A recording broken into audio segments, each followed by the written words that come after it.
Praise the Lord. இன்றைய நாளுக்குரிய வேத வசனம் மீகா 2வது அதிகாரம் 13வது வசனம். தடைகளை நீக்கி போடுகிறவர் அவர்களுக்கு முன்பாக நடந்து போகிறார். அவர்கள் தடைகளை நீக்கி வாசலால் உட்பிரவேசித்து கடந்து போவார்கள். அவர்கள் ராஜா அவர்களுக்கு முன்பாக போவார். கர்த்தர் அவர்கள் முன்னணியில் நடந்து போவார்.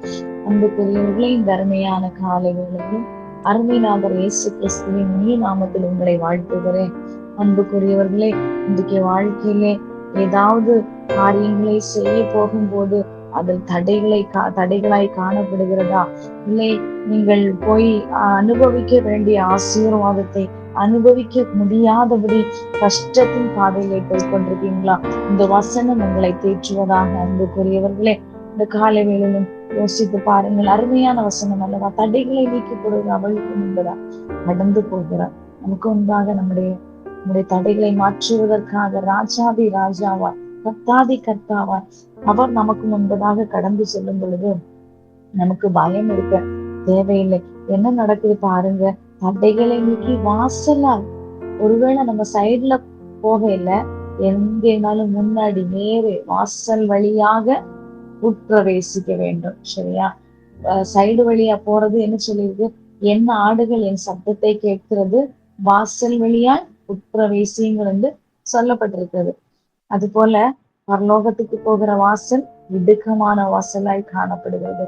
இன்றைக்கு நெருக்கத்தின் பாதையில் போனாலும் அங்கே அந்த நெருங்குகிற பாதையில உங்களுக்காய் ஒரு விசாலமான பாதையை கர்த்தர் திறந்து வைத்து நமக்கு முன்பாக ராஜாதி ராஜாவாய் அவர் பிரவேசிக்கிறார். அன்புக்குரியவர்களே, யாத்ராகமத்திலே சொல்லப்பட்டிருக்கிறது, மோசே இஸ்ரவேல் ஜனங்களை வழி நடத்தின போது மேகஸ்தம்பம் இஸ்ரவேல் ஜனங்களையும் பார்வோனின் கூட்டத்தையும் பிரித்தது. அது இஸ்ரவேல் ஜனங்களுக்கு வெளிச்சம் கொடுக்கிற மேகத்தூணாய் மாறினது. அதே நேரம் அந்தகாரமாய் மாறினது பார்வோனின் ஜனங்களுக்கு. அன்புக்குரியவங்க, அவ்வளோ அழகான ஒரு வழி நடத்துகிற பரிசுத்த ஆவியானவர். தேவனுடைய அன்பை பாருங்க. அவர் நேசித்த ஜனங்களுக்கு அவர் வெளிச்சமாய் மாறினார் இல்லையா?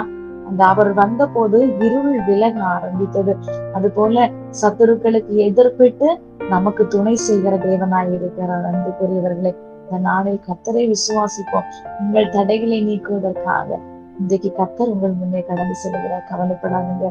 கர்த்தர் தாமே உங்களை ஆசீர்வதிப்பாராக. ஆமென். God bless you all.